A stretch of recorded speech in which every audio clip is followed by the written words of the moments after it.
Vamos lá, Marcos capítulo 11, verso 20, verso 26.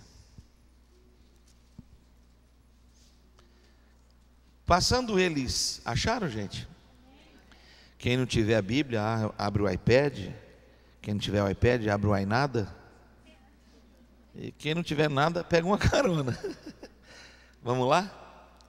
Passando eles pela manhã, viram que a figueira secara desde a raiz. Então Pedro, lembrando-se, falou, dizendo: Mestre, a figueira que amaldiçoastes secou. Ao que Jesus lhes disse: tende fé em Deus. Vamos repetir? Tende fé em Deus. Porque em verdade vos afirmo que se alguém disser a este monte: ergue-te e lança-te no mar, e não duvidar no seu coração, mas crer que se fará o que diz, assim será com ele. Por isso vos digo que tudo quanto em oração pedirdes, crede que recebestes, será assim convosco. E quando estiverdes orando, se tendes alguma coisa contra alguém, perdoai, para que o vosso Pai Celestial vos perdoe as vossas ofensas. Se não perdoardes, também vosso Pai Celestial não vos perdoará as vossas ofensas. Esse ano é um ano interessante, né? Geralmente a gente fecha o ano e muda para um novo ano com aquelas perspectivas de mudança, conquista, melhora, resoluções de problemas. E eu tenho descoberto que algumas situações, alguns ciclos da nossa vida, Deus não permite às vezes que eles se fechem naquele momento. Tenho para mim que a maioria de nós está às vezes procurando uma maneira de se livrar dos problemas, das adversidades. Ninguém quer chegar em casa e dar de cara com uma luta. Eu viajei, tirei férias com a família, e eu cheguei em casa sábado, abri a porta, tinha bem no chão assim, um bilhete: sua água será cortada. Falei, há um demônio aqui agora lutando contra nós. Era sábado, passou domingo, segunda cedinha eu fui para o escritório e falei: pessoal, olha isso aqui, porque eu tenho um processo contra a Sanasa, que é a companhia de águas lá de Campinas, de setembro, está na ouvidoria, e eu estava acompanhando pela internet, tudo ajustado. A minha água eu gasto tipo dos 140, 180 reais todo mês, mas nesse mês de setembro veio 1.000 e lá vai cacetada. Entrou um espírito de roubo de água lá. Eu fui reclamar que eu queria uma explicação, porque estava aquele preço orbitante, e eles não sabiam responder. O moço disse assim: é bem capaz que a Sanasa foi na sua casa, trabalhou, fez um serviço e você não viu. Eu falei: não é possível, veio de madrugada. Nessa situação adversa, eu descobri, liguei lá, me informei: cara, olha, está tudo em ordem, não vão cortar sua água, fica tranquilo. Pô, eu tenho 2 filhos, começou a escola, a gente tem toda uma programação de trabalho, agenda, e de repente eu descobri, ao ligar o chuveiro, que havia um ladrão de água e entrou um vácuo. Em vez de sair água, saiu vento. Eu fiquei tão aborrecido, fiquei tão bravo, falei: não é possível, o cara cortou a água mesmo. E liguei lá e: não, a sua água está ligada. Falei: cara, então está faltando força espiritual nessa água para subir o cano. Corri atrás desse processo todo lá de casa e realmente eles tinham cortado. Bom, eu queria que ligasse. Apresentei os documentos que estavam tudo pago, tudo resolvido, e que eu queria soluções para minha queixa. E eu vi essa palavra: amigo, isso era terça-feira ontem, já. Daqui uns 2 dias vai ligar. Eu falei, não é possível. O cara disse, olha, é um mapeamento, eles estão do outro lado da cidade, nem um milagre. Pronto, envolveu a fé. Eu falei para o cara, mano, você vai ver se não vai ligar essa água hoje. Entrei no meu carro aborrecido, comecei a reclamar. Tive um insight, veio assim como se eu tivesse vendo Jesus passar por um lugar, olhar um pé de figo e ter aquele desejo de comer um fruto nele. E quando ele estendeu a mão, tinha folhagem bonita, tinha flores no pé, mas não tinha fruto. E porque não tinha fruto, ele disse, vai secar.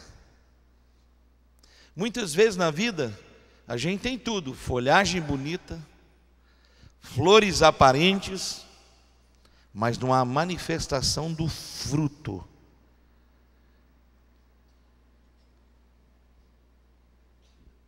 Era uma coisa corriqueira, doméstica. Eu podia então usar os relacionamentos. Eu sou pastor em Campinas, eu moro lá há muito tempo. O prefeito é meu amigo, eu preguei na posse dele. Quando ele tomou posse, eu falei, posso ligar para ele.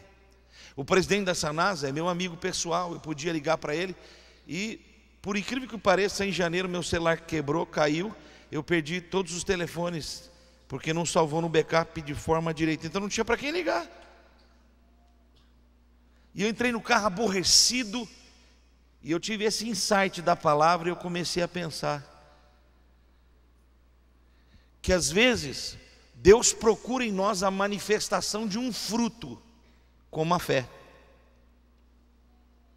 mas Ele não encontra, porque nós não permitimos que ela brote. E a Bíblia diz que a fé, ela é formatada em nós, por quê? Quando damos lugar à palavra, então a palavra gera em nós o quê?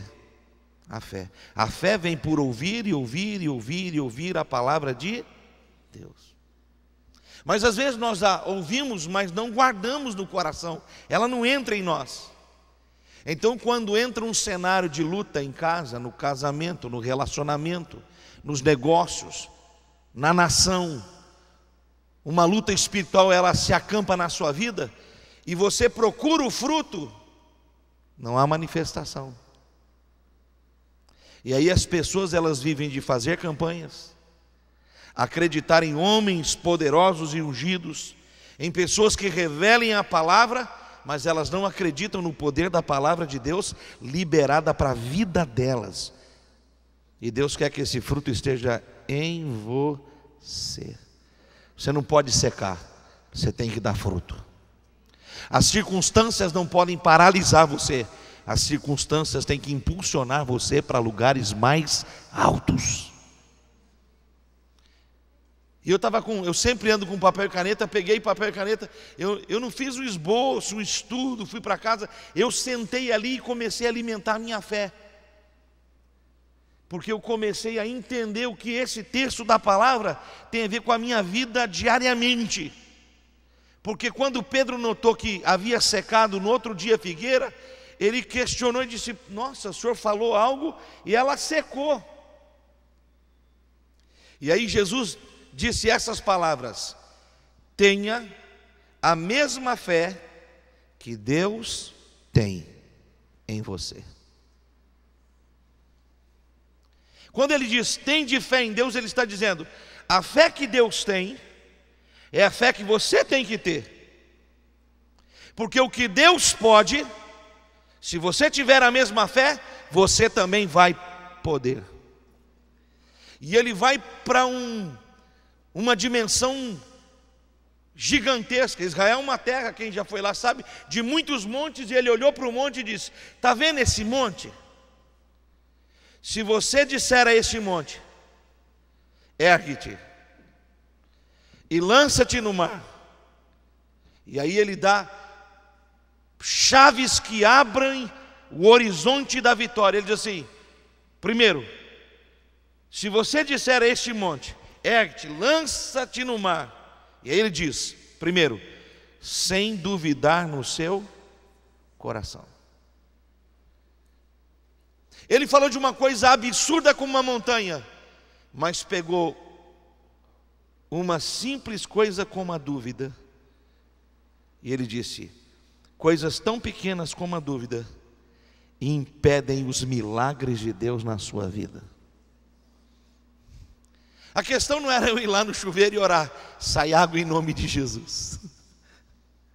A questão era acreditar que naquele processo Deus podia fazer alguma coisa no meu cotidiano mais simples da minha casa, sem usar os meus relacionamentos, sem usar as malandragens do caminho. Deus podia usar a minha fé para abençoar uma coisa corriqueira da minha vida. Minha mulher me ligou e disse assim: nós vamos ficar 2 dias sem água. Eu falei para ela: fala para a Nena, que é a nossa secretária, esperar até o finzinho da tarde que a água vai ligar hoje. Mas eu já tinha ouvido o moço lá da Sanasa dizer: vai levar 2 dias. Se conseguir algum relacionamento na quarta-feira, que seria hoje. E eu falei para ela: amor, isso é uma coisa corriqueira da vida, mas olha o que a palavra de Deus diz: se a gente não duvidar no coração e não permitir que a dúvida entre, vai acontecer conforme a palavra de Deus na nossa vida. E ela disse: glória a Deus. E eu queria dizer para você, eu não sei o que você está enfrentando nesse início de janeiro e fevereiro da sua vida, mas não permita que a dúvida roube o segredo da palavra de Deus para a sua vida, para a sua casa, para a sua família. Antes de você mandar um monte embora, arranque a dúvida do seu coração, porque o empecilho da dúvida mantém o obstáculo lá.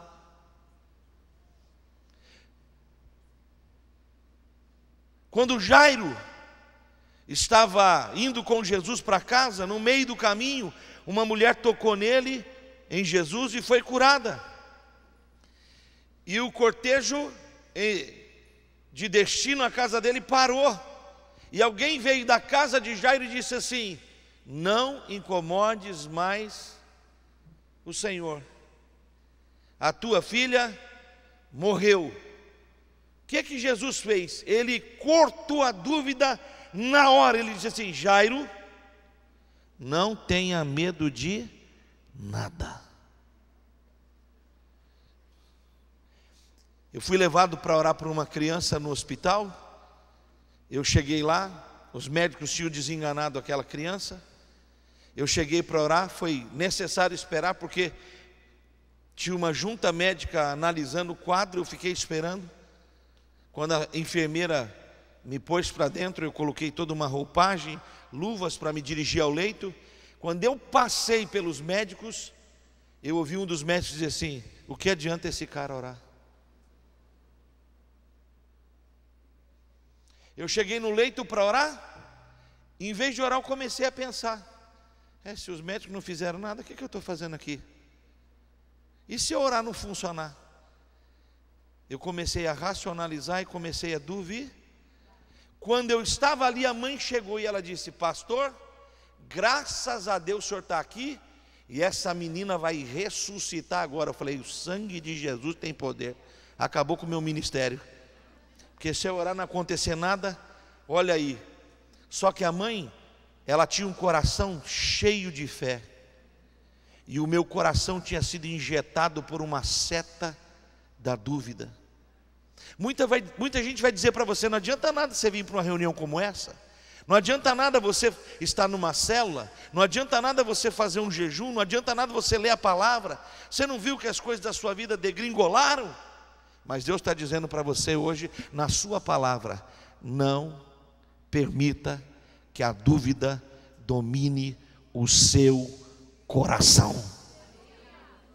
Agora, não é uma questão só de não duvidar, mas existe aqui uma assertividade. Leia para você ver, olha o que ele diz, o texto. Não é só não duvidar, mas o mesmo versículo diz assim: creia que se fará o que você diz. Não é só não duvidar, mas nutrir a sua alma de fé. E a fé que está no coração precisa encontrar a concordância dos lábios.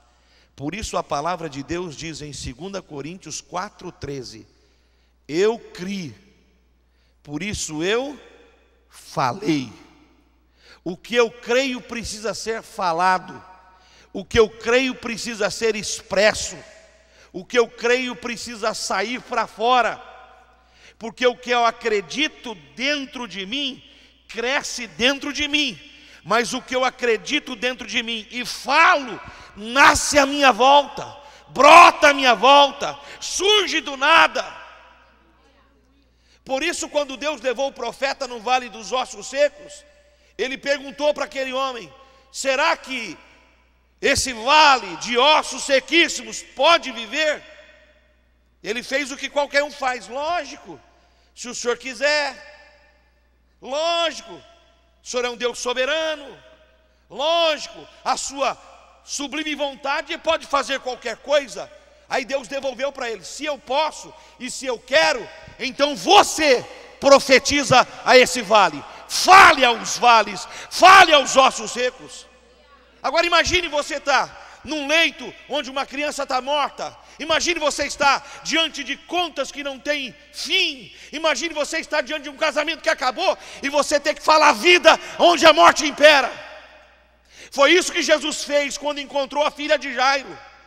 É uma das coisas mais interessantes das Escrituras. Ele entra no quarto, ele põe as pessoas incrédulas e cheias de dúvidas para fora. Ele fecha a porta, ele vai para o quarto. Está ele, 2 dos seus discípulos, os pais da menina. Ele pega na mão dela e sabe o que ele faz? Ele começa a falar com ela. Ele começa a conversar com ela. Eu queria ter a capacidade de filmar essa cena. Jesus dizendo para uma menina que está morta de 12 anos: seu pai pensou que você tinha morrido. Ele pensou que não ia fazer sua festinha de 15 anos. Vai pagar essa festa. Ele pensou que você morreu aqui agora, mas ele vai descer o altar da igreja e vai fazer seu casamento. Ele vai ver você formar em psicologia. Ele começou a falar vida, e à medida que ele falava vida, a menina se levantou e ela andou, porque só quem está vivo anda, só quem está vivo pede para comer. Eu queria dizer a você que hoje à noite não basta simplesmente jogar fora a dúvida, tem que deixar a fé entrar, e quando ela entrar, tem que expor ela para fora, porque quando você crê, você fala gerando vida.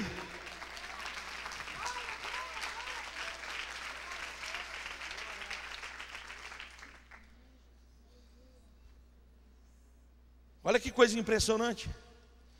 Jesus passou por uma árvore, procurou fruto nela e disse: não tem, seca. Ela secou, ele falou.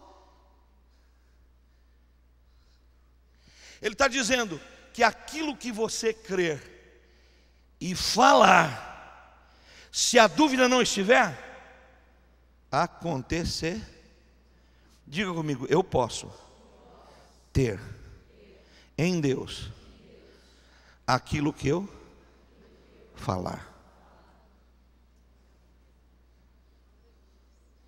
Por isso eu não me permito estar no meu carro e usar minha boca como veículo de maldição e morte, porque a Bíblia diz que o poder da vida e da morte está onde? Debaixo do seu nariz, está na sua boca, está na sua língua. E muitas vezes, quando a gente está até vivendo esse ano, a gente fala: nossa, o Brasil é um lugar tão ruim para se viver, nossa, esse país é injusto, nenhum casamento dá certo, nenhum homem presta. Já falou que o que você está casado não vale nada. Todo filho adolescente dá trabalho. Você sabe que o judeu, ele inculca tanto na cabeça do filho dele, o Shema, que o garoto pode não ser nada, mas ele cresce acreditando que é. E ele acaba se tornando quem ele ouviu que ele era. Eu queria dizer para você que esse vai ser o melhor mês de fevereiro da sua vida. Eu queria dizer para você que você vai ter muita luta, mas vai ser o ano das suas conquistas. Eu queria dizer para você que o que estava morto na sua vida vai voltar a viver, vai ressuscitar. Todos os milagres que Jesus fez, Ele fez por causa de uma comunicação. Ele comunicou e do nada se formou, diz a palavra. Olha que coisa impressionante, está aqui na palavra. Não estou inventando nada, leia.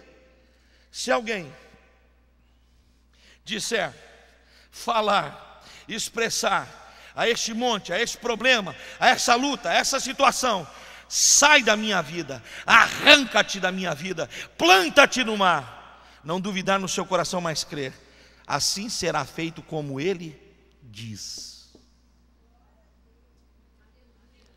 Você pode ter o que você fala. A fé pode gerar essa comunicação poderosa. Estava em casa, minha mulher ligou 3 da tarde. E a água? Eu falei, fica tranquila que está chegando. E aí eu entrei na terceira coisa, porque a Bíblia diz assim: e tudo quanto pedirdes em orar. Porque quando uma coisa está sendo formada e está nascendo, você precisa proteger ela. Você precisa regar ela. Você precisa cuidar dela. E a Bíblia dizendo, cuida do teu milagre, cercando ele com muita oração. Em vez de você saber todas as últimas notícias do esporte, da novela, do último filme no cinema, do último corte do cabelo, da última unha, procura saber um pouquinho o que é que o trono lá de cima tem para a tua vida e para a tua casa através da oração. Rega, cuida da semente que está caindo em bom solo, cercando a tua casa, cercando a tua vida, criando uma atmosfera para você viver e caminhar, mas debaixo de muita oração. E Ele diz, tudo que vocês pedirem em oração, leia para você ver, lê com muito cuidado. E tudo que pedirdes em oração, crendo que recebestes, não é que receberá, recebestes. Já recebeu antecipadamente. Quando você comunicou, a sua oração está dizendo, olha, você já recebeu, mas cerca com esse ambiente de intercessão e oração. Por quê? Porque vai acontecer como foi dito, vai ser assim com você. Falei para a galera, só monitora lá para mim que vai acontecer. Deu 5 horas, eu falei, meu Deus, eu estou orando, Pai, essa bênção precisa passar, essa coisa precisa chegar lá. Um garoto que vai na igreja todo dia, meio de orar, ele me viu falando da água e falou assim, pastor, me dá aí a conta que eu vou lá, vou falar com um amigo. Eu tinha orado para Deus fazer um milagre, ele era a minha semente. Ele não voltou e não me deu resposta nenhuma. 5 horas, antes da minha mulher ligar, já estava fechando o dia, meu programa na rádio começa às 5, vai das 5 às 7, eu faço um programa Fala Pastor, e depois é o culto. Eu falei, Senhor, antes desse negócio do milagre. Aí eu falei, vou ligar lá em casa para ver como é que está. Liguei, a minha empregada ligou, Nena, e aí, Nena? Ligaram? Acho que não. Falei, meu Deus, estou morto hoje se isso não ligar. Eu estou falando de uma coisa corriqueira, do dia a dia. Olha, mas eu vou ver. Falei, Nena, não vê não, minha filha. Vai lá e põe a mão nessa torneira e fala para ela, sai água em nome de Jesus. Tem que sair água aí, minha filha. Minha mulher já chegou, falou, não está chegando em inglês agora, está entrando na garagem. Falei, filha, é agora. Aí o garoto entrou na porta e falou assim, pastor, a água já foi ligada faz umas 2 horas. Falei, não é possível. Ô Nena, o cara falou que a água foi ligada faz 2 horas. Você ligou a torneira faz... Não, eu não liguei porque não tem água, por que eu vou mexer com isso? Falei, minha filha, em nome de Jesus, liga 6 torneiras ao mesmo tempo. Ela meteu a mão, a água estava lá. Ela nem viu como ligou, não viu quem foi, não viu a hora que foi. Mas aconteceu uma... Eu estou falando de uma coisa simples da vida, gente. E eu podia ir para as coisas mais difíceis que a vida tem. E Jesus está dizendo, esse monte da tua vida, se você arrancar a dúvida, e permitir-se crer sem limites, e regar esse ambiente de fé com muita oração, vai acontecer para que Deus seja glorificado. Mas tem uma última coisa que eu encerro para a gente orar. Quando eu saí cedo, eu falei assim: o dia que eu catar esse cara lá da Sanasa, eu vou matar esse miserável. Só que o último versículo diz assim: tem que perdoar. Eu falei: não é possível, Jesus. Eu fiz tudo que esse abençoado pediu e fui prejudicado. O senhor não podia mandar um leão encontrar com ele, com fome assim, um leão, uns 3 dias sem achar nada, para ele ver quanto é bom fazer os outros sofrer. Davi orava assim. Davi, quando estava meio aborrecido, dizia assim para o Senhor em oração: Pai, põe um leão faminto no caminho dos meus inimigos. Que oração é essa, moço? Outra oração de Davi: que os meus inimigos tropecem e caiam de boca aberta na pedra. Cara, se você achar um cara que caiu tudo, ele é vítima de uma oração de Davi. Sabe um cara que não tem o lateral direito, não tem o ponto esquerdo, não tem o centroavante, não tem o back? Davi tinha umas orações sinistras. Caia eu na mão de Deus e não na mão dos meus inimigos, e que os meus inimigos achem uma ursa faminta. Que é isso, gente?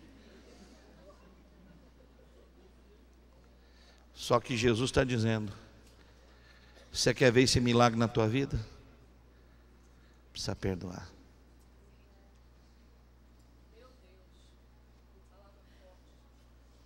A gente quer o glória, o fogo, o poder, e precisa ir para o prático, para o simples.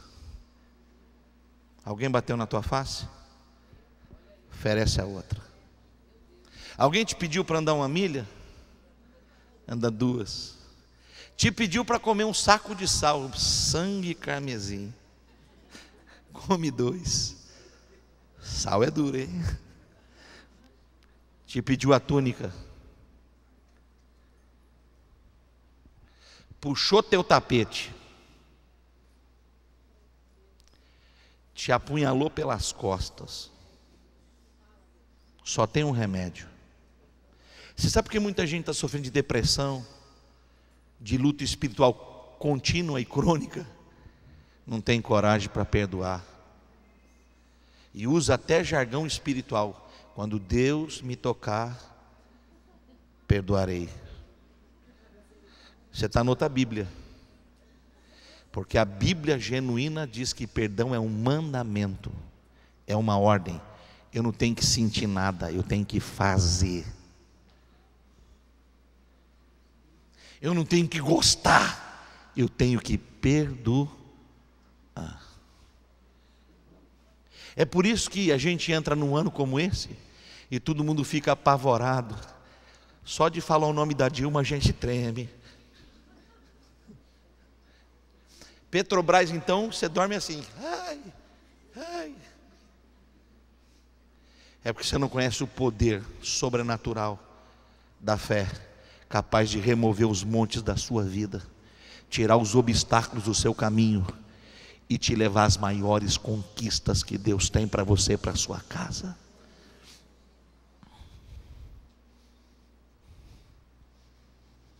Hoje, quando você sair daqui, for para casa, pôr a mão no chuveiro da sua vida e abrir, vai descer a água, a bênção vai cair, a vitória vai ser liberada, a glória vai ser manifesta, porque existe um Deus te ensinando como triunfar sobre as pressões, as adversidades. Pastor, o senhor não sabe o que ele me fez? Vou te contar uma história e encerro. Eu era menino, jogava futebol, jogava num clube profissionalmente, essa era a carreira que eu tinha escolhido. A última coisa que eu queria ser no mundo era pastor. E fui para o esporte, estava me dando bem, estava tendo êxito, garoto, menino de categorias de base, já jogava no profissional com 16 anos. E eu tive uma experiência com um diretor ruim, muito ruim. um material de treino não estava meu disponível. Eu fui para o departamento médico, fui com a minha própria roupa. O vice-presidente do clube me viu com a minha roupa e perguntou: por que você está com essa roupa aqui? Eu falei: não tem material, sempre está faltando.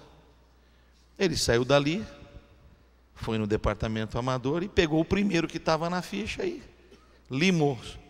Ao limar o primeiro, limou esse diretor. Quando esse homem me encontrou, ele falou até palavrão que eu não conhecia. Ele era uma enciclopédia de palavrão.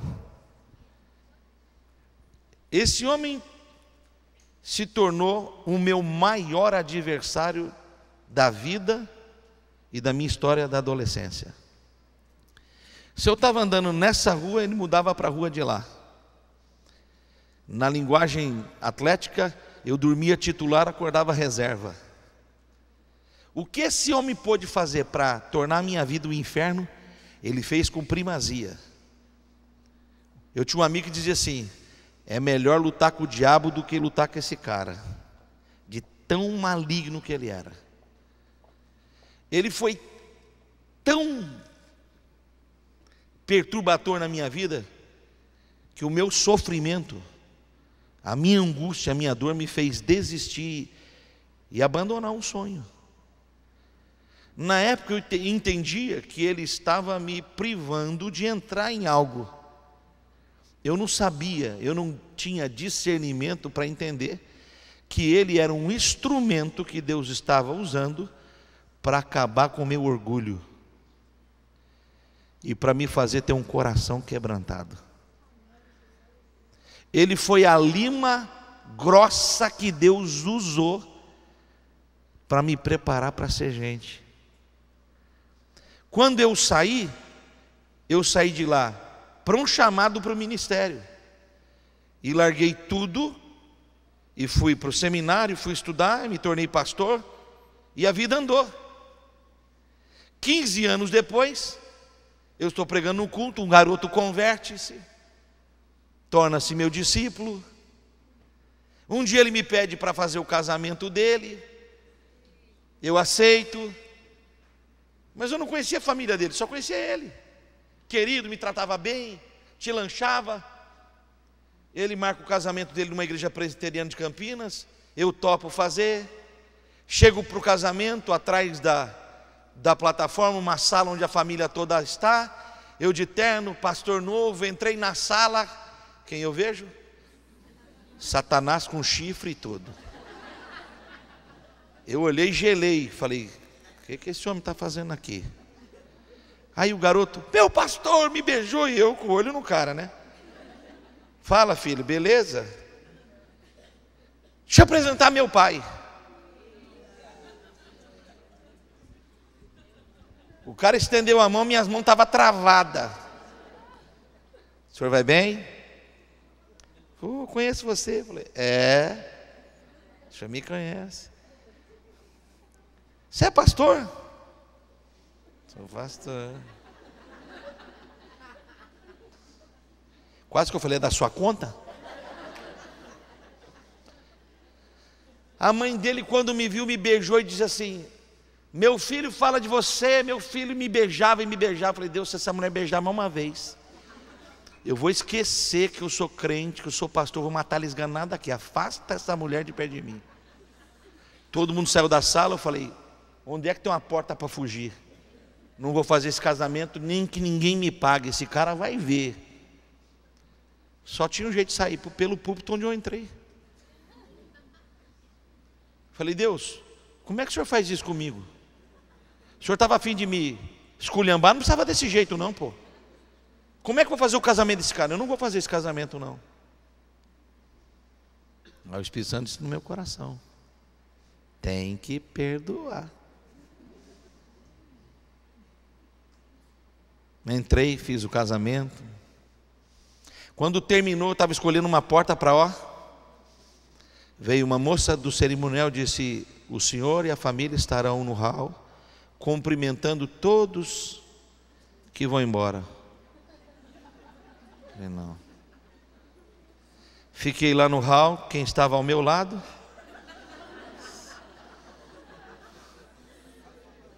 Satanás estava lá, gente. Pensa num cara com a alma lascada. Porque na fase mais difícil da minha vida, aquele homem pegou uma espátula e enfiou na minha alma. Só que eu era menino. E Paulo diz que quando a gente é menino, se porta como menino, mas não somos meninos a vida toda. Não podemos nos esconder atrás de desculpas a vida toda. Não podemos achar que há um evangelho que a gente pode dar um jeitinho. O evangelho é para gente que tem calça. É para gente que põe o pé no chão e diz: é o que Deus quer, é o que será feito. Quando terminou todo mundo, eu virei e agarrei no cara, mano. Ele agora pequenininho, naquela época era um trepinha, mas eu já tinha esse tamanho aqui. Quando eu agarrei nele, ele olhou para mim, ele gelou. E eu falei para ele: eu preciso falar com o senhor umas palavras. Frente a frente, ele não respirava. Eu era menino, me comportei mal, tive atitudes que não deveria ter. Eu preciso do seu perdão. Meu irmão, esse homem, ele se perdeu. Ele não tinha palavras, ele uivava, chorava. Eu falei: Deus, eu estou pedindo perdão, cara. Estou entendendo. Aí abracei ele para falar: hoje eu mato Satanás. Abracei ele e limpei minha alma. A mulher dele veio e me abraçou junto com ele e disse: você é o filho na nossa casa. Eu voltei no Guarani para fazer um evento no ginásio. Nós lotamos o ginásio com quase 10 mil pessoas, um evento evangelístico que eu fazia. Eu entrei no Guarani, eu era proibido de entrar nas salas onde ele trabalhava. Eu cheguei lá, ele me apresentava: isso é um craque, isso jogou muita bola. É que agora ele é mais craque ainda, que ele é pastor, mas vem cá, vem ver a foto dele campeão. Me mostrava a foto minha de campeão de júnior paulista. Olha aqui, mas largou tudo para ser pastor, olha que coisa linda. Eu olhava e falei: não é possível, Senhor. Me encontrava em qualquer lugar, eu não me cumprimentava assim, eu me parava e me beijava. E no dia do sepultamento dele, quando eu preguei, toda a família dele disse que eu mudei a história dele e da família. Não fui eu, foi o perdão.